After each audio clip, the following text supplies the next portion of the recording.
Oi, what's the best game where you get to eat pie? What's the best game where you play a dead guy? Aye? You'll find out in VG247's podcast. Here, what's the best game where you swing from a rope? And what's the best game where you batter the Pope? Assassin's Creed 2. Like I said, you will find out in this your podcast. Hello and welcome to VG247's Best Games Ever podcast, where we attempt to find the best game within a very specific category. For example, this week we're looking for the best management sim. Now, if you're the sort of person who loves pretending to be a manager, then video games have you sorted out. You can manage everything from hospitals to World War II bombers, spaceships, entire galactic civilizations, armies, and even tech startups, such as the kind of tech startup that might develop the AI which makes human managers a thing of the past altogether. And so the management sim will become an act of cultural preservation, allowing future generations to whimsically relive bygone eras where some people were paid to oversee the productivity of other people. Speaking of things that are soon to be consigned to the past, I'm joined today by Tom Orry. Hello. For the last time. Yeah. Sad, isn't it? Because you got promoted to upper management. I mean, to be clear, I didn't actually get a promotion. Yeah? Okay. I've got the same job title. In fact, I've got less on my job title. I just took off the VG247 bit. You just took off the millstone around your neck. Yeah, and the stain on your CV. Yeah. Yeah. And we're also joined, of course, by Alex Donaldson and James Belcliffe. How are you guys doing? Hello. It feels like it's been forever, but it has been. I mean, maybe not. I don't know the order that stuff's been going out to the audience, but between your new child and me being away lots for like good and bad reasons, I don't think I've recorded one of these in like 2 months, maybe. Yeah, it's been about 2 months because we recorded It's been quite refreshing. We've got through them quite quickly. No, not a single mention of James Bond or Final Fantasy, not one. Wow, hasn't come up today. So it's been weird because there were 4 weeks worth of ones that we'd recorded ages ago, and they kept coming out because they were scheduled. One of them was scheduled wrong, as Tom will probably point out. But they kept coming out, and we were all like, "Oh yeah, I remember that." I don't really remember that, but like we don't remember anything that was said. Bertie from Eurogamer came on at one point. Don't know who signed that off. So it's nice to finally be sort of recording these on a weekly basis once again. But as I say, with Tom, for the last time, because you're going to be leaving us and you're no longer going to be directly in charge of VG247, although you are going to be overseeing it, aren't you? You're going to be. I'm sort of directly in charge of the person directly in charge. So yeah, maybe I am in charge still. You're the puppet master. Yeah. Okay, right. So best management sim. We all know where this is going. I'm going to go. No, we don't. First, right? Can I go first? You're not going to go first. Why not? We've been through this because you have to go last because you've always been going last. It's going to spoil it if suddenly we let you go first and then you ruin it's my special episode. Yeah, it's your special episode, so you get to do the finale. Right. Right. Okay. All right. First of all, I want to hear from Alex, because as you point out, Alex, it's been like weeks and weeks and weeks since we've heard from you at all. So what have you got for us? I mean, God, it's such a me category because despite not being having the history that Tom has, I'm a big strategy game nerd, and I think strategy and management, like I would say to some degree, Civilization is a management game. Yeah. Managing a country. I would say to some degree, even something like XCOM is a management game. To somebody who said you can sort of stretch the definition, right? You think of Final Fantasy. I think of Final Fantasy Crystal Chronicles, My Life as a King, which I think I've mentioned on this podcast. Yeah, before. You have. Yeah. I think you won with that once, didn't you? Maybe, but it's just a deeply underrated game where it's like a strategy game, and this is the ultimate in management, right? Is being the monarch. It's legitimately this little city building game where you run around as the king and order where you're going to build taverns and training centers and armor shops and weapon shops, because you are building the RPG town. And then you are the adventurers, the parties of adventurers, of classic Final Fantasy style adventurers are coming to you, and you're giving them the quests to go off and smash stuff and bring back resources and all that sort of stuff. And so, what is more management than that? But then that got me to thinking, and it got me thinking about other games where you sort of play not quite monarchs, but maybe emperors. I started thinking about a great board game called Republic of Rome. Boys have played a few times. Republic of Rome is one of those board games where you need to set aside a whole weekend, and it's like a full 14-hour campaign. Really cool game. Highly recommend it to any of the listeners. It's co-op and competitive. So if you imagine it's Rome as a republic, and you are the head of one family, and so is everyone else, and so you're competing with the other families. But if you're too competitive, you're going to lose control of the Republic of Rome, and the Republic's going to collapse, and that means everybody loses. So it's this delicate balance between looking after your own interests, because actually what you want to do, the end game for one player to win, is they manage to amass enough power to become emperor and make it the Roman Empire, as in real life. But if you go too hard and too fast, you're going to put Rome in danger and potentially end the whole game for everyone. Really, really fucking good board game. Is this a video game? Wait, Tom. Really good. That sounds really incredible. Good. I want to play this. Really, really good board. It's the sort of board game that would probably make a really good conversion. The same way. It's weird. That tends to happen one way, not the other. Like, we played the bloody Europa Universalis game the other week, board game. And I was like, this is quite good, but why don't they turn Republic of Rome into a nice strategy game on Steam? Paradox, if anyone's listening, that's something you should do. Anyway. I'll buy it. So, one of the things you have to do in Republic of Rome to keep things on track is keep the populace happy. And one of the easiest ways to do that is to throw games, right? Is to get in the Colosseum, and you can pay a bit of your money. You all pay a little bit in, and you host a slice and dice. And some people die, but the people feel better, and that stops the revolt. And that got me thinking, really, management, when you're managing a country or something like that, the general enjoyment, the entertainment of the populace is key. And then when you think about the modern day and the state of our country where everything's falling apart, it just got me thinking about sports in Britain. And the more I thought about it, the more I was just like, Britain is coming apart at the seams. Why is James laughing hysterically? What's going on? Britain is coming apart at the seams, and there isn't much in this country to sort of feel good about. But one thing that hasn't completely collapsed is our football infrastructure, and of course that wouldn't exist without the managers. So even though I'm more of an American football fan than a soccer fan, I am my pick for this week is Football Manager. No. Are you all right, James? When he said games, I just got a whiff of it and it was enough.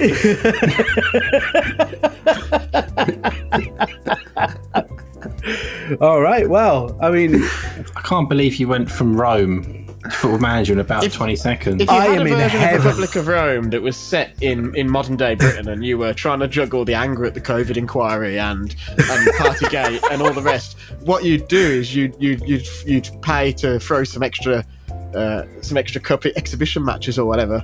So it's the modern day equivalent of the slice and dice. Yeah, like, if you were like a deeply unpopular government in, say, the year 2012,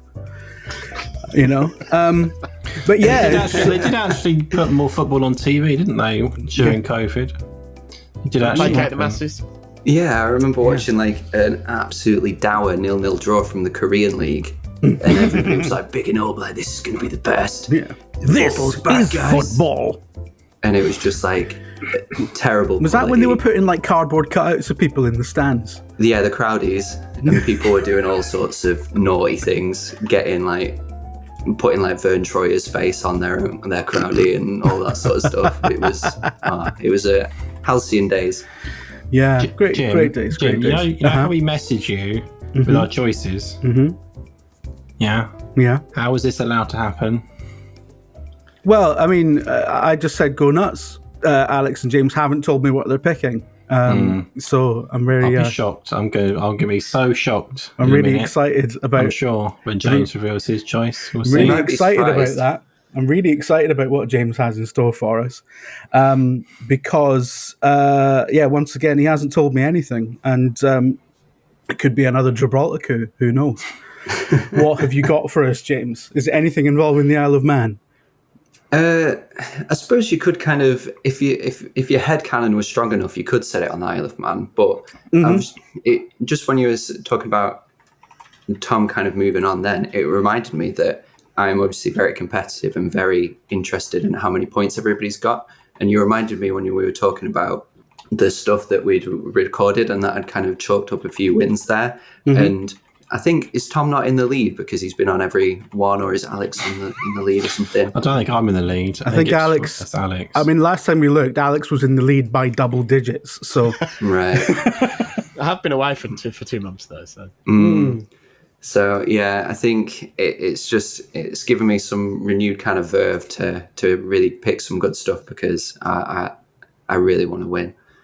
Okay. So in that vein, I've chosen one of the greatest games of all time, and I think when you're thinking about management sims, there's a pretty obvious choice, right? And that's Stardew Valley is like one of the greatest games of all time, developed by Eric Brown Concerted, just pretty much on his own over years and years and years. And it's a whimsical, idiosyncratic, incredible farming sim. All of the basic kind of farming sim stuff. You've got the cows, you've got the crops, you've got the different plants, and you're managing your resources to maximize profits, to rebuild this farm, and to not just that, but rebuild the town and building relationships with its people. And the characters are really what makes Stardew Valley stand out as something really special. It's quite an old game now, right? Quite as true for the sort of tail end of the PS4 era, but I think that it's continued popularity because I think just a couple of days ago, there was a new update announced, and that trailer's got millions and millions of views on it. Yeah, it's got a really long tail on it, that game.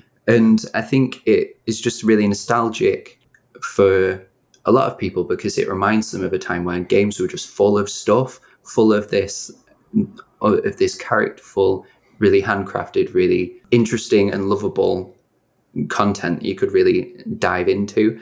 And that is Stardew Valley in a nutshell, really, that it's simple ideas elegantly expressed into a world and an experience that is more than the sum of its parts, more than the sum of its mechanical parts. Yeah, I'd agree, yeah. As well as the building the farming stuff, there's building the town stuff, there's fishing, there's cooking, there's mining, there's fighting slimes.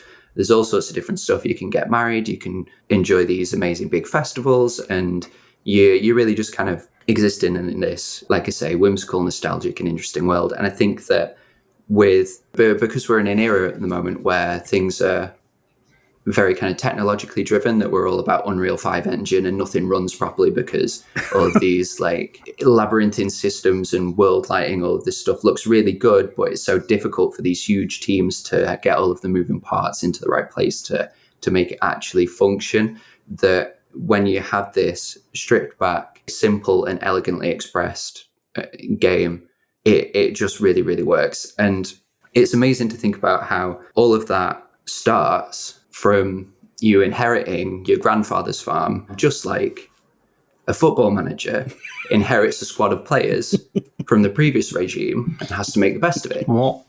That's my choice. Link I've ever heard in my life. Football manager is my choice.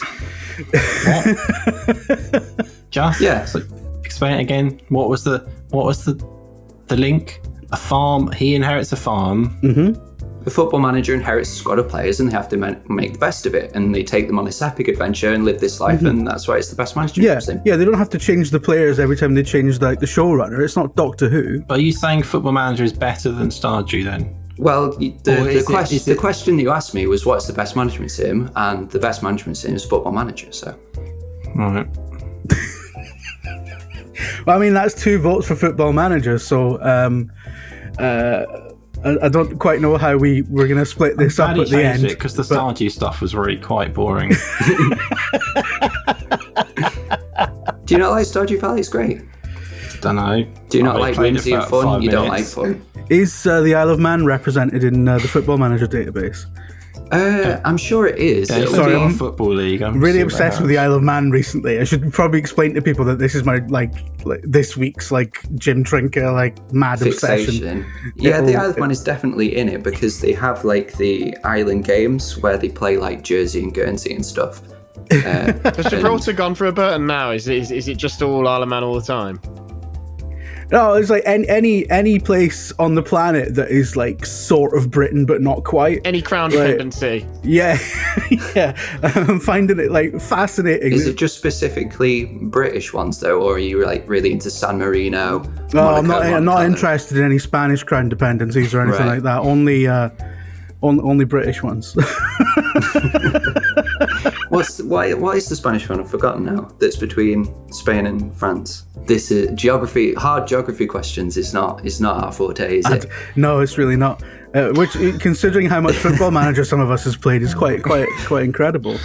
Yeah.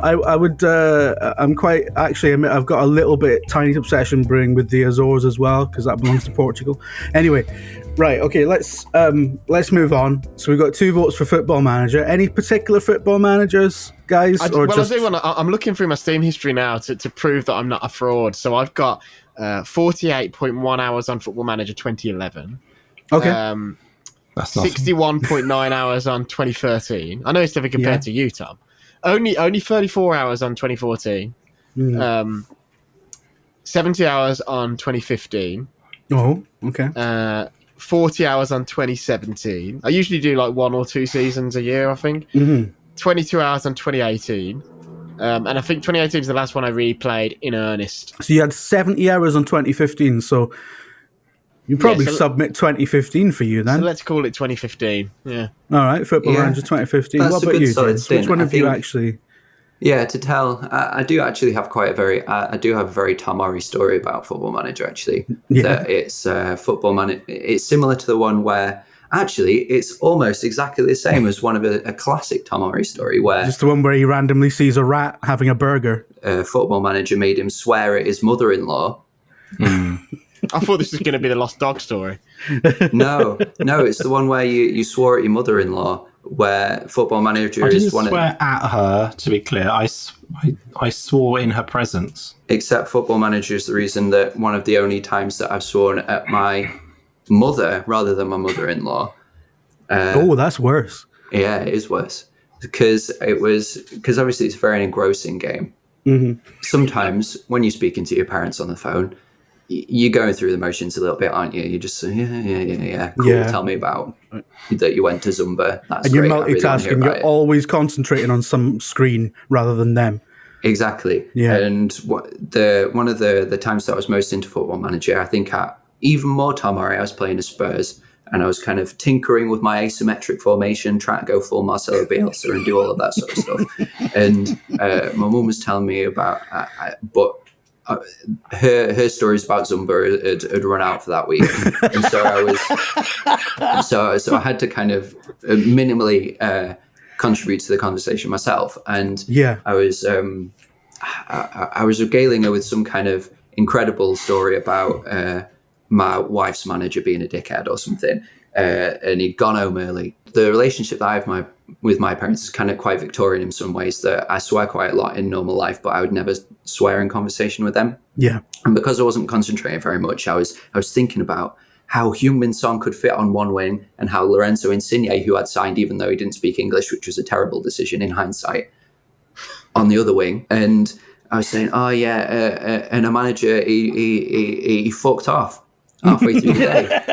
And she was just like, and I was like, oh shit, oh no, so Football Manager, Lorenzo Insigne made me swear at my mother. It shows how different that our parental relationships are, because I was legitimately on the phone to my mum yesterday. The dog was being annoying, and so mid-sentence to mum, I said, will you fuck off, you're taking the piss now.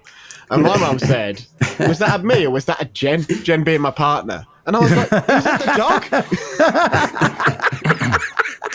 So it shows. Why would you assume?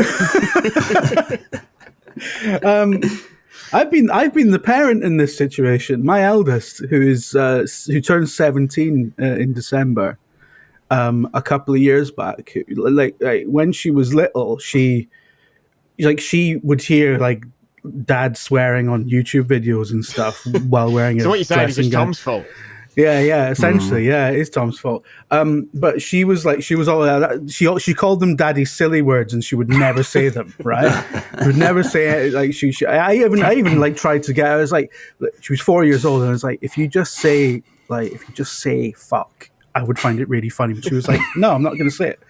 I was like, I'm giving you a free pass. You can say shit, bastard, whatever you want. No, she wouldn't do it. And then because I was trying to get her to do it to annoy her mum.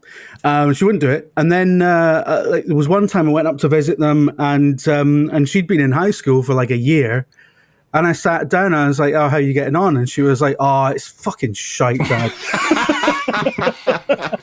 She was talking about, like, she'd been self-deprecating about some mistakes she'd made, and she called herself a stupid bitch. And I'm like, well, where the fuck is my child? Like, who is this? So, like, it happens really quickly. I mean, it's a cliche, but it's like, oh, as soon as they pass the school gate. And now my 12-year-old is also doing the same thing. It just has, like, the vocabulary of someone building a fucking rail track. She's got the enhancement of having a sibling that's probably telling her to piss off behind closed doors. But that's always the way with a second child. Yeah, exactly. Just she's getting it in stereo from all over. Anyway, so children are bastards, aren't they? Right, Tom. It's your last ever pitch. Yeah. Right, you got to make it a good one. Yeah. Alex and James might have stole your thunder a little bit, admittedly, but although we don't know because Tom might pick something else. Who knows? Tom, what have you got for us for what is sadly the final time? Well, I decided, like James's little story, that is a good, as it's my final episode, I think that's a nice send-off to do a nice and magnanimous story like that. He lost you with the Stardew Valley stuff, but he brought you back with the Stardew Valley stuff. I was gone. Yeah, I was off. I wasn't even looking anymore. Like isometric formations and spurs, that got you going again. Yeah. So let's do the usual. So I was thinking back about all the games I've played. I was like, good management sims. SimCity was the one I remember playing most as a kid. 2000. SNES version as well.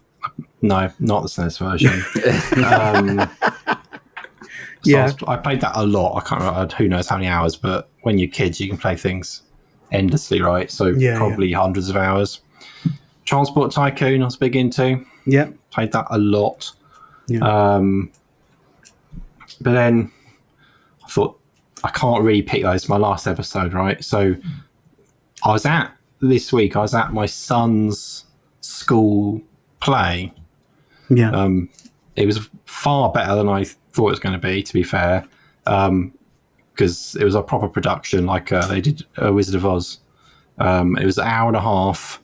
There was like 14 songs in it. It was a proper big deal. But before it was like on, there was all like the tedious. I went on my own because me and my wife went separate days so that we could watch our daughter.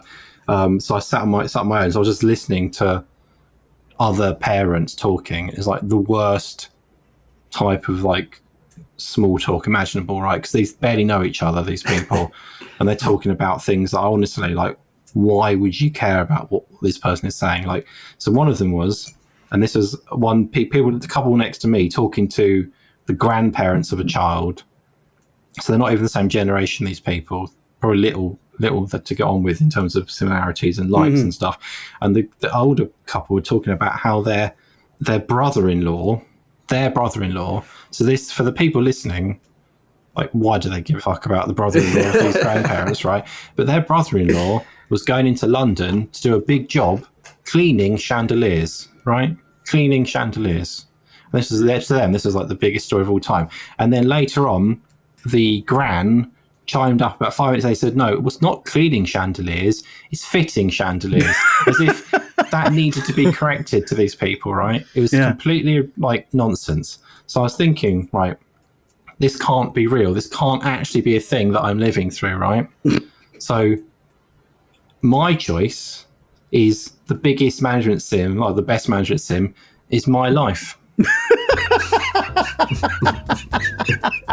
That's not a video game, Tom. It's a simulation. My life must be a simulation, as probably are your lives.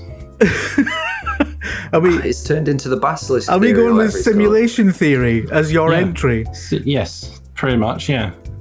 Basically, I'm not going to keep reading out Wikipedia stuff because I've done it before and it's not that exciting. But I think broadly it's to do with the fact that the chances are, people obviously disagree with this. Lots of people say this is nonsense, right? But if you think that at some point in the future we'll be advanced enough to build simulations that are advanced enough to the people in it think they are real, then that we probably have already reached the point where we've done that and we are simulations, right? So if you think that, then it's probably happened. So yeah, and stuff happens all the time. You think this is just this is not the kind of thing that would be happening in. Are you arguing that you are an ancestor simulation?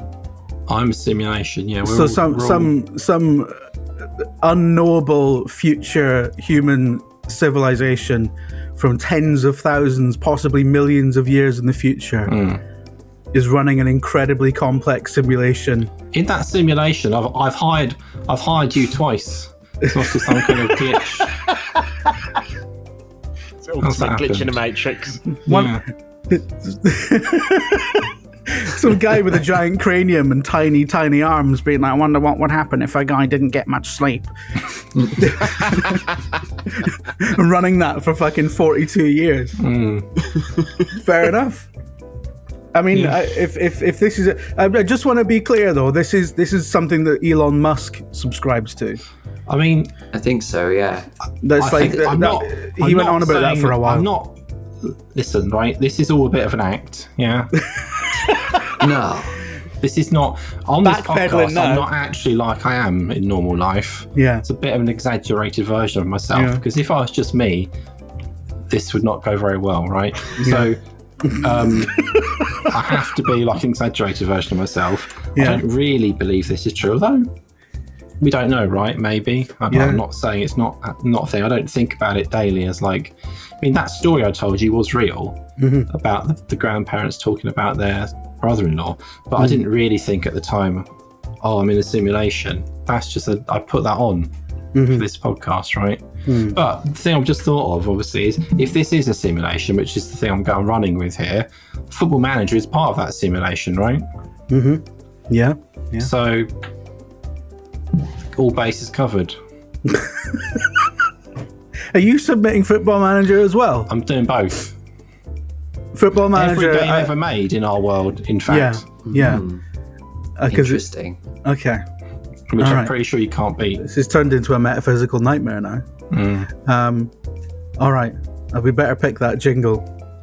We better play that jingle about having to pick something. Okay, right. So we've got James. Is there a particular Football Manager you want to submit, or are you just submitting Football Manager? I was just thinking about this. I would like to specifically submit it was a big news story at the time that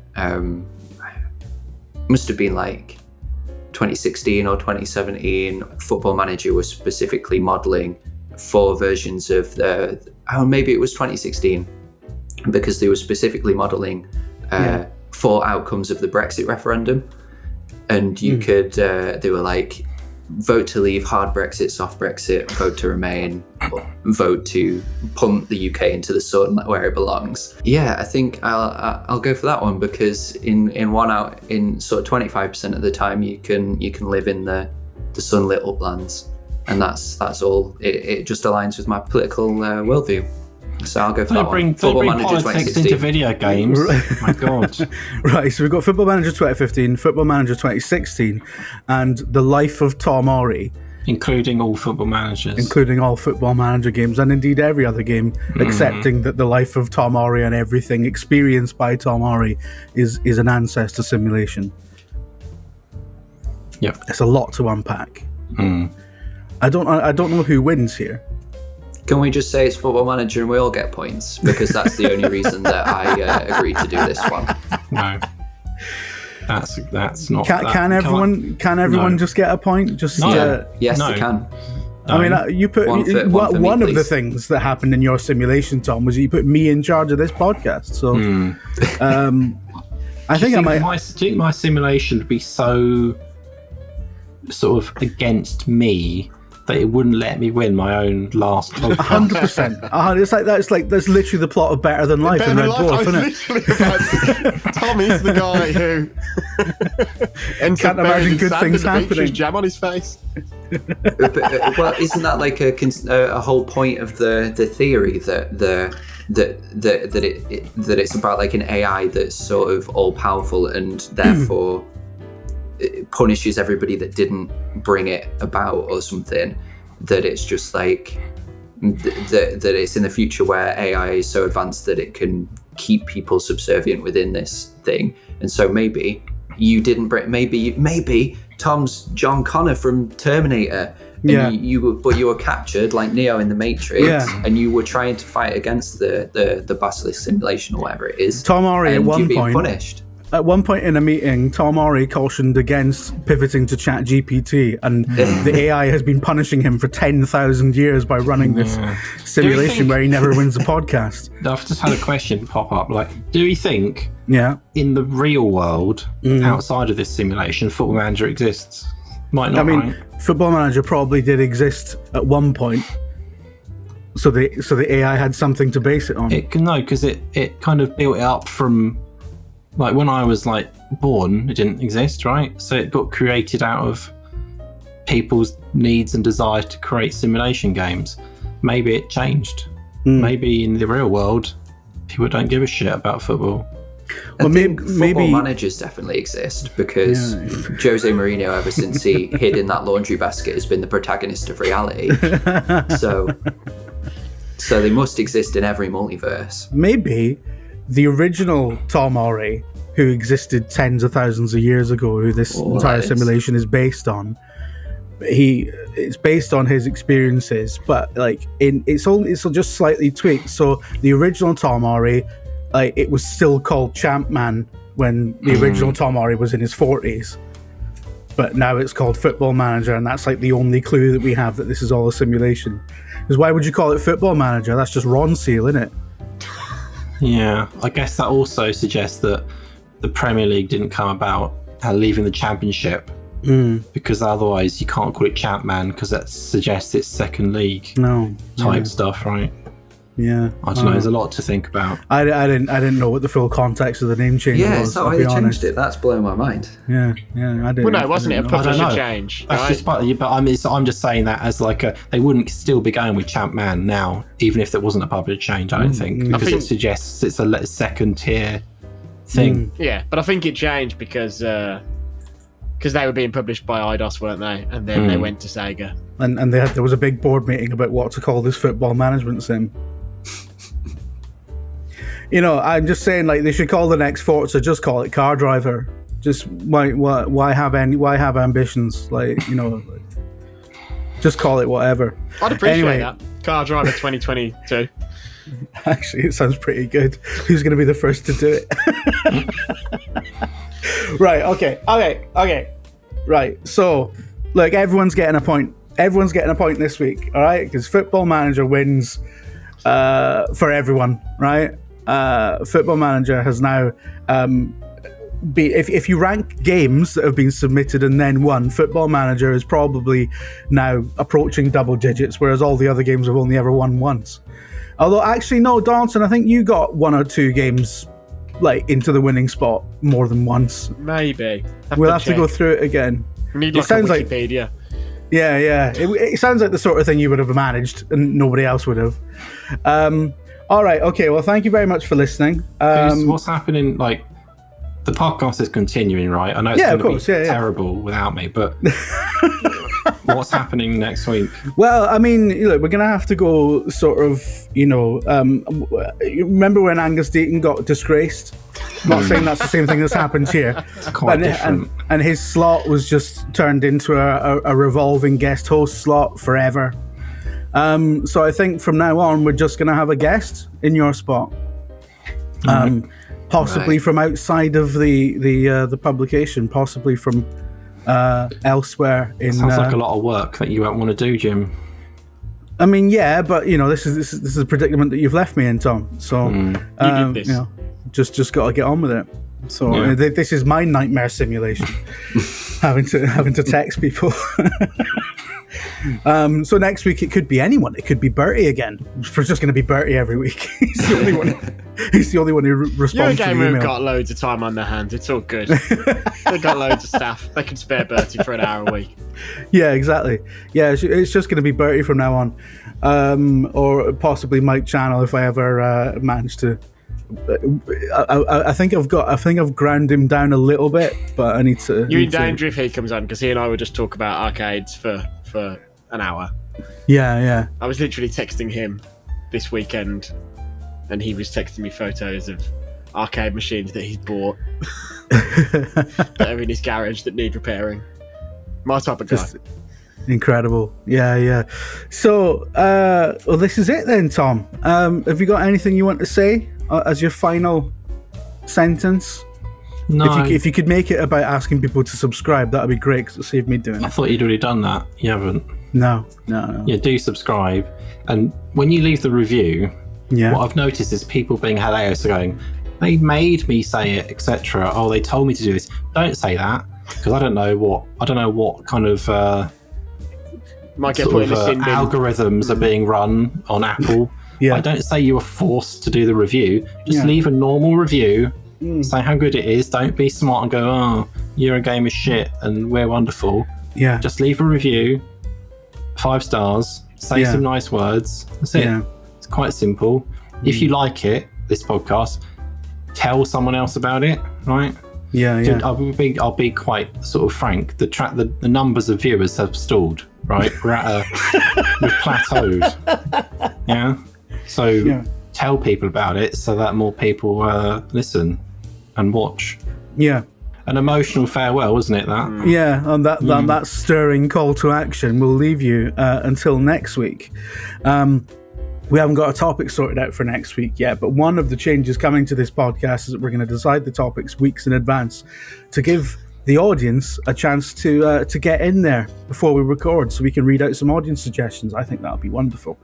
And I think it opens it up to the audience getting back onto the leaderboard, because the audience only have 1 point as it stands.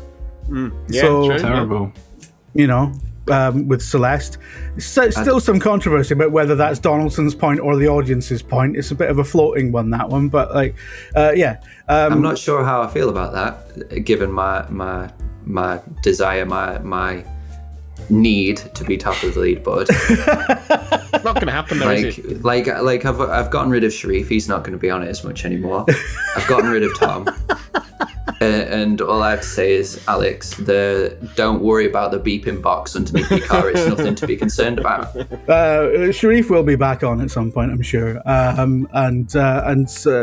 Tom won't, because this is Tom's final episode, so we keep saying it. And we'll see you next week with a guest and a new topic. And watch out on the socials as well, because I think we'll start asking people to contribute, because I want the audience to start winning points. So I think it would be an interesting new dynamic. Are you giving me a gift or anything? No, absolutely I was not. going to turn up with a basket of cookies. Yeah, well, I sent you like expensive brownies when I got this job as a sort of bribe. That was like a year ago. So anyway, That's on the record. okay. That was after he was employed. That is and true. It was not asked for, to be clear. Yeah. He just sent them because he's nice and we're friends. Yeah. You can't tell people that, Tom, fuck's sake. It'll ruin the entire conceit will come shattering down. All right. Goodbye, everyone. And we'll see you next week.